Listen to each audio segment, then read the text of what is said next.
What up, YouTube? This video was taken on this Thursday afternoon, May 1st. Oh, there you go. 2025. Time right now is 2:06 p.m. And I bought a Tesla Model 3. What made me decide to pull the trigger was that they were offering 0% financing, so I pulled the trigger, ordered it on Tuesday, and it's coming. I'm picking it up on Monday, Cinco de Mayo. But that's irrelevant for the topic of this video. This video, I thought I would document me installing a Tesla home charger to my house to charge the Tesla. Disclaimer, I'm just a Yahoo with a video camera, so just take everything with a grain of salt. I'm mostly doing this just to document my own process. So this is what I got. I live in a mobile home. I guess it's technically a mobile home. There was a structure built over top of the mobile home, and then the inside was kind of torn out a little bit. So it's like a mongrel, and the electrical's really weird and questionable because the previous owner did a lot of the work. But the house hasn't burnt down, and Lord willing, it won't burn down. But anyway, so this is what I got. I got a 200 amp panel out in my yard on this pole by the electric meter, and there's a lot of big circuits ran off this panel. So my ACs ran off the panel. My oven, there's a dedicated circuit for the oven ran off this panel. There's a dedicated circuit for the dryer ran off this panel. There's a 100 amp feed to the house to a mobile home panel that's in the house, 100 amps. 125 amp feed to a panel for my shed. And my well pumps ran off this panel. And there's a random 20 amp circuit ran off this panel to the house. And there's a random 30 amp circuit, which I have no idea what it feeds, and I've had it off. When I installed my generator outlet, I turned it off, which was I guess 2 years ago now, and I haven't noticed anything. So I don't know where that 30 amp breaker goes, and that 30 amp breaker is on a number 12 wire, so it's not even legal. So anyway, everything's really a mongrel, and Lord willing, nothing's gonna burn down. So anyway, I need to install this Tesla charger. So basically, I was planning on running a dedicated 60 amp circuit off this panel right here in order to do that. Now, these breakers are Square D QO breakers. And when I installed the generator outlet, I put it down here, which is technically illegal because you need to have an interlock for generator outlet. But I thought, for me, I could use tribal knowledge and not burn anything up. The reason I installed it down here is because this 100 amp breaker that's going to the panel in the house covers up 4 positions. And from what I read, the only reason they did this was to discourage you from putting high loads across the same bus on the bus bar, because you can't put 200 amp breakers like this or it would burn it up.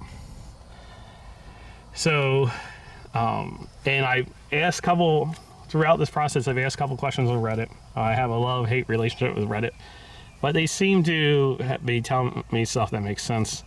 So they said there's nothing wrong with replacing this with a 100 amp QO panel. Just if I put the generator outlet up here, that would ensure that this lug wouldn't get overdrawn. If I put the 60 amp breaker for the home charger up here with the 100 amp in the house, this 100 amp in the house only feeds outlets and lights, so it actually probably doesn't get even close to 100 amps. But anyway, you don't want to have them on the same here because it might overload the bus bar. So that's the plan. I'm going to go out, buy a 100 amp QO breaker, probably move this over here, and then move this up here, because I think this, in order for the interlock to work, this has to be on the right hand side. And then down here, I'm going to put a 60 amp QO breaker for the Tesla panel.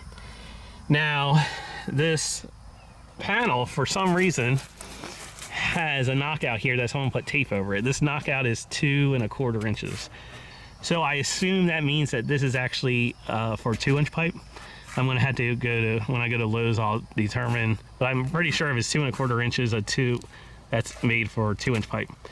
So what I'm gonna do, and as of right now, and I'm gonna reevaluate this at a later date, but as of right now, for this circuit, I'm gonna run 2 4-gauge THHN wires and 1 8-gauge ground wire to the charger. So for conduit fill, I really only need 1 inch to do that.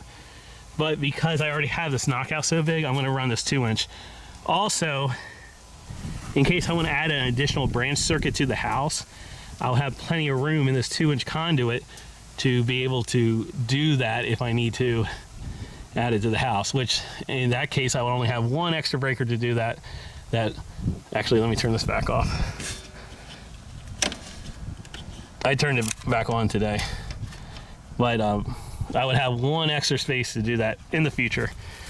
So anyway, 2-inch pipe. I dug this trench. You're supposed to get it under a foot. Right down here at the bottom, there's conduits here that I guess is electrical conduit that they use water PVC conduit. Like I said, there's some things that are screwy. And then right down here is this 2-inch pipe here. I believe this is cable that's not used anymore. This orange one, I have no idea what it is. Luckily I didn't damage it. Oh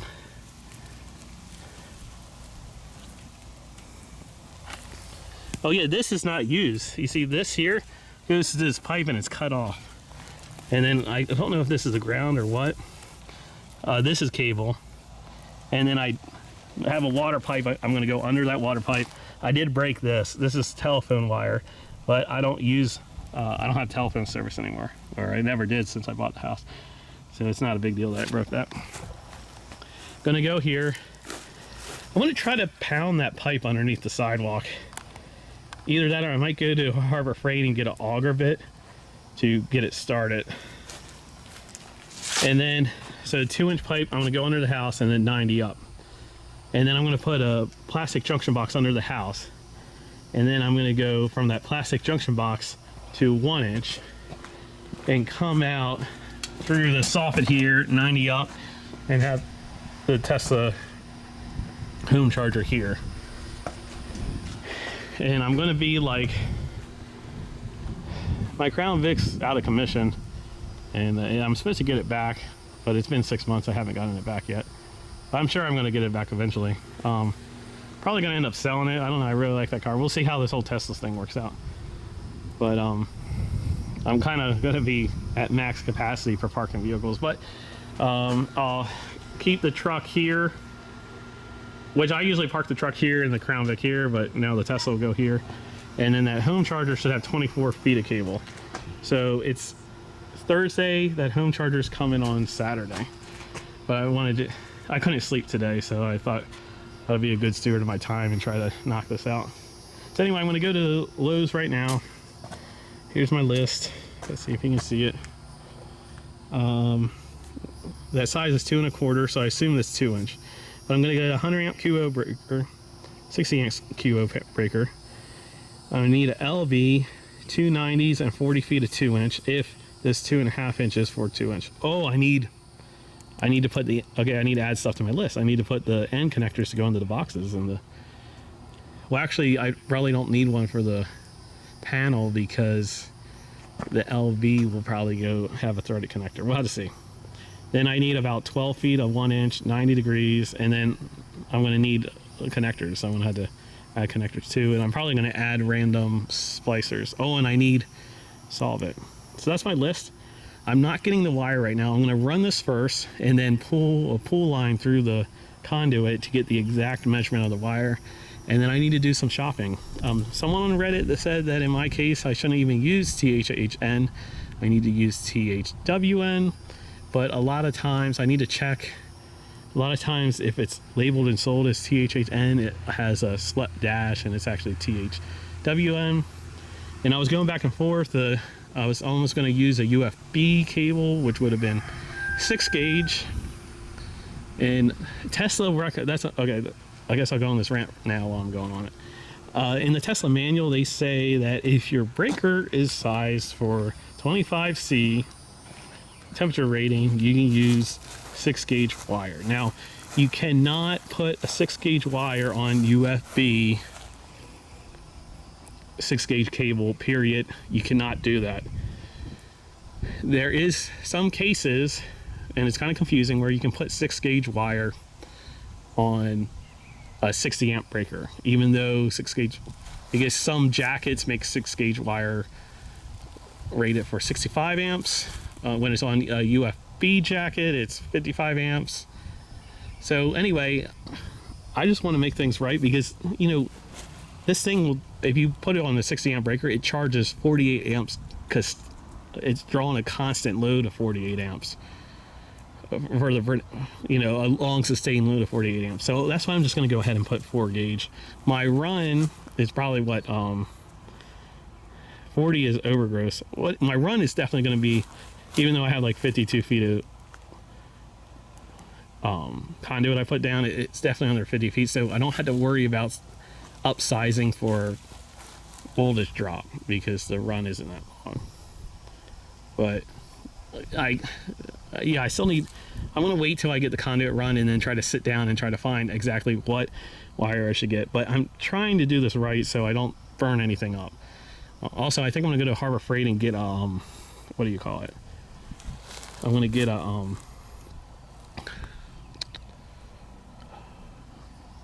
I'm gonna get a infrared thermometer, so as I'm charging the vehicle I can do preliminary heat test on the panel to see how hot the breakers are gonna get, because I don't want to burn anything up. So even though in the grand scheme of things I'm sure there's something here that's not up to code or is sketchy, I mean there's so many sketchy things with electrical that I found over the years with this house, you know, I just want to do something that's in my mind is right.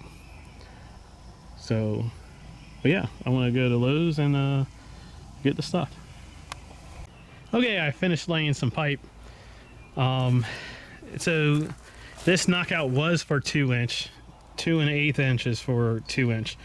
But I realized 2-inch was ridiculously big, so I went with 1.5 inch, and I just used a 2-inch to 1.5 inch. Did I say 1.5 inch? Yeah, 1.5 inch. 2-inch to 1.5 inch reducer washer. And put LV there, 90, straight on through, under the sidewalk, under the house. And for right now, it's just 90 stub up.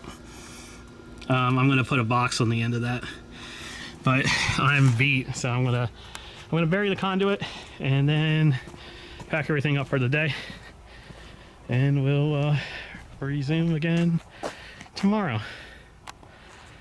Okay, yesterday I finished pulling a wire. I had a friend come. Thank you, Brother Greg, for helping me out. And today, Saturday, the charger just came, so we'll go and get it hooked up. Okay, so here's the wall charger.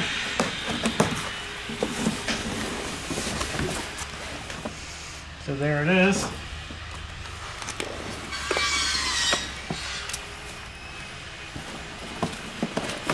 See how much.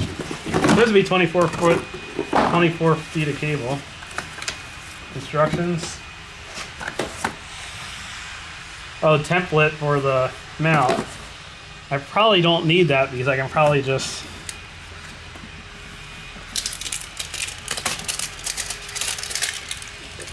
oh yep, there we go. So I can just go like this.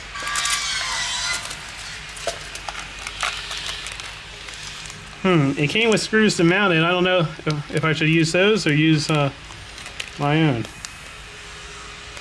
Graham, get out of here. Graham, get out of here.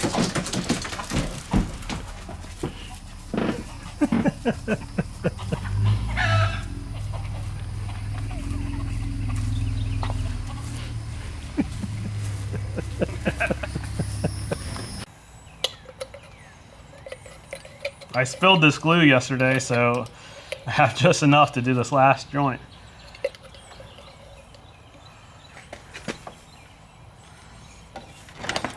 Oh no! Don't want to make a big mess.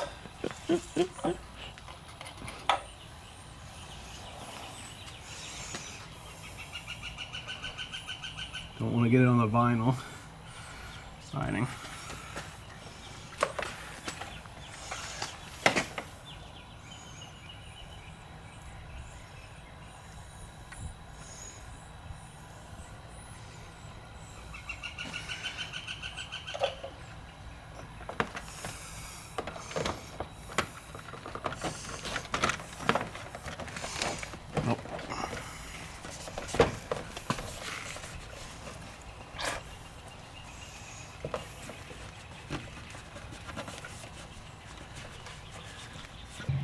They only give you 2 screws to mount it with. I can either use my screws or theirs. Theirs have a little waterproof thing.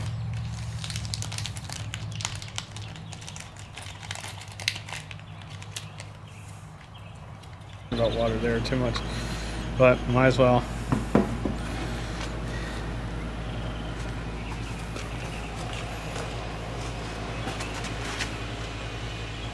Only bad part is there's not really a good way to.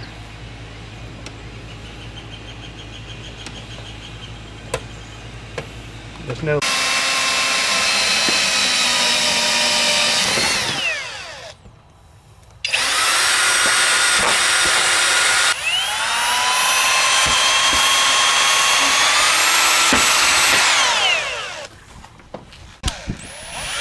Oh, come on. Uh-oh, did my drill break? Backwards? Oh, that scared me.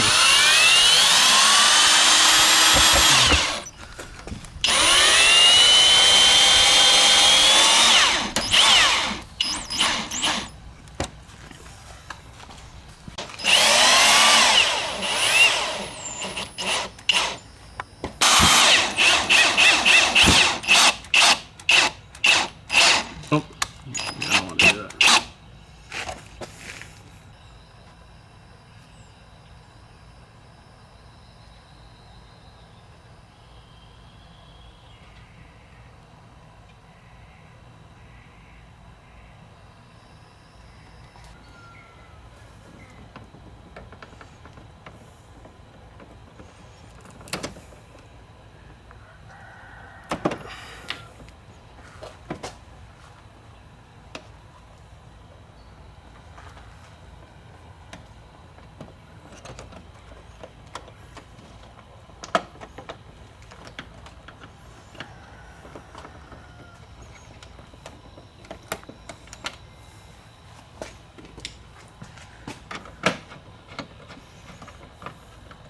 There we go.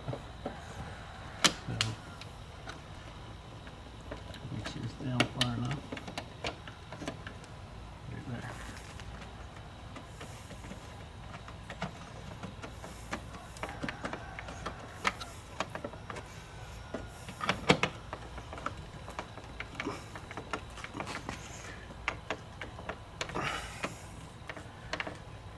Click. Click. Click. Okay, it's torqued.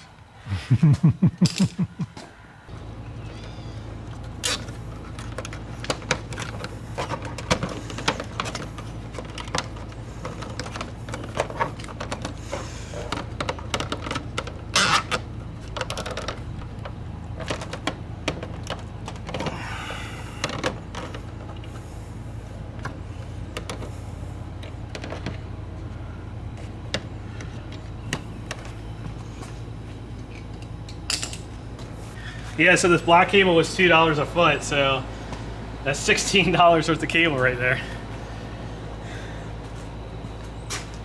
Okay, so I got it all tied down. I actually really like how cable management works in this Tesla charger, especially since it's 4-aught cable. Sometimes that can be hard to, not 4-aught, 4 gauge. So anyway, I'm going to turn it on. We'll see if it sparks. I'm going to check voltages before I plug in the charger. Okay, so it didn't blow up. Let's see what we got here. Ground to what's labeled as line 2. We got 119. That's good. Line 1. We got 119, 118, that's good. And then we should have 240. 237, 238. So everything is good. I'm going to turn it off and then we'll plug in the charger.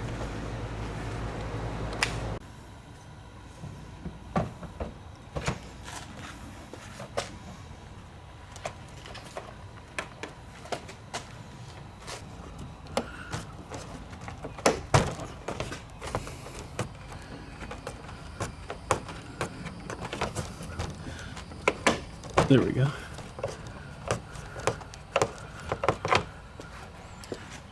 Okay, we have some little ASMR. Oh.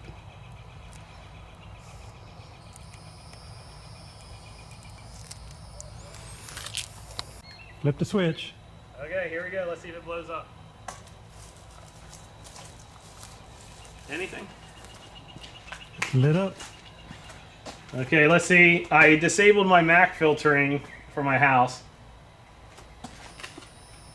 Oh, I thought it was making a sound, but I think it's my neighbor. Okay, I see it. Tesla wall connector. Okay, so it's all installed. I was able to connect to it through the web browser through my laptop. My phone, which I have an iPhone, it loaded the web browser, but Safari apparently does not support the full web page, so you can change the settings.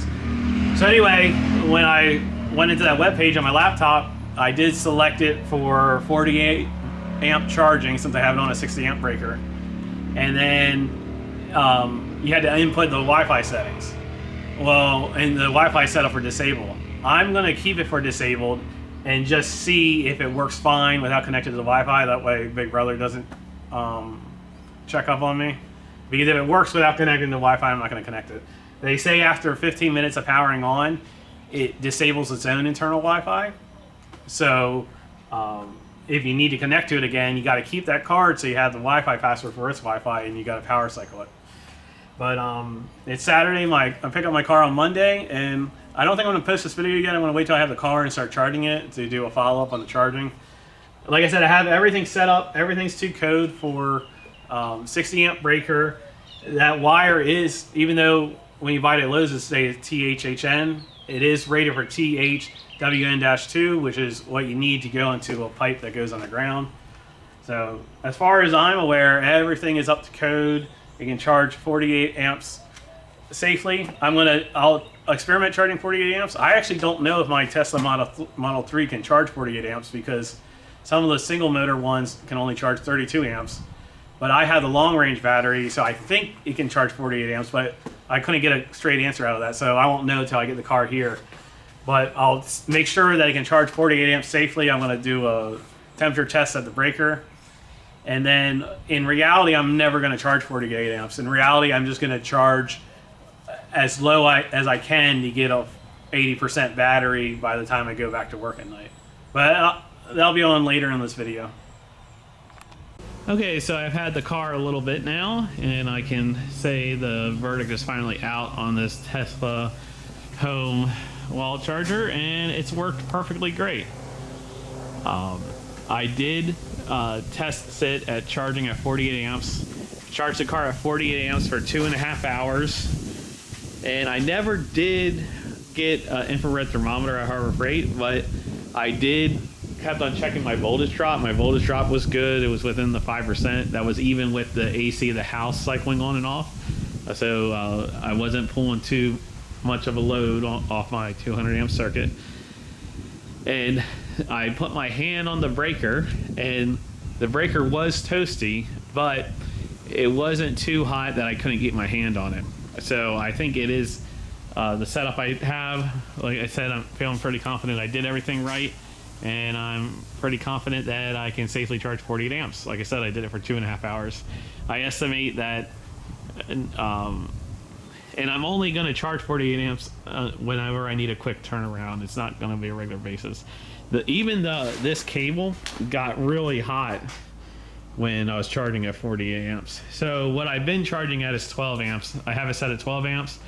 By setting it at 12 amps, I can pretty much get it back up to 80% charge with my daily use while I'm sleeping. I work night shifts, so I sleep during the day.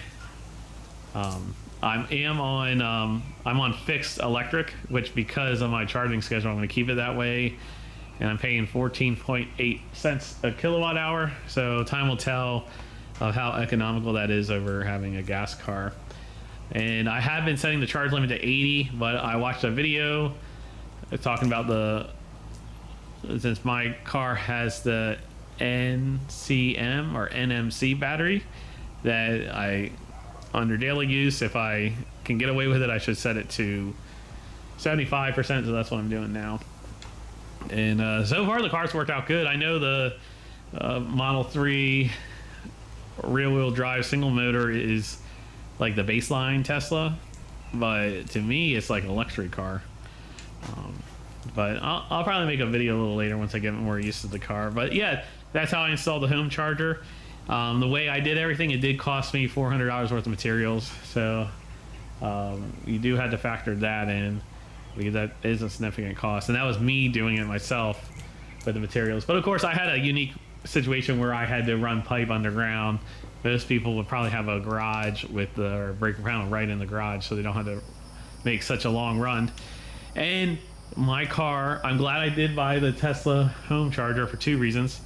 I had several people who already have Teslas told me I wasted my money on this home charger, but since I'm outside and the home charger's weatherproof, I like it for that reason. The second reason is those since I'm outside, I don't have a plug, and those plugs, I've seen several things where those plugs burn up. And the third reason is my car does have a 48 amp onboard charger, so it does take full advantage of the 48 amp output of the Tesla home charger compared to the mobile charger. Even on a 240 volt can't output 48 amps. So like I said, if I need a quick turnaround, it works. Tesla gave me a referral link. You know, it's funny, after I bought my car, everyone who had a Tesla was like mad at me that I didn't use their referral link. But it's like, I had several people to choose from. I didn't even know anything about the referral link. But if you're interested in buying a Tesla, they're having some pretty good deals on financing right now. I'm going to put my referral link in the description, and you know, that would help me out a bit. Thanks for watching. I'll see you guys on the next one.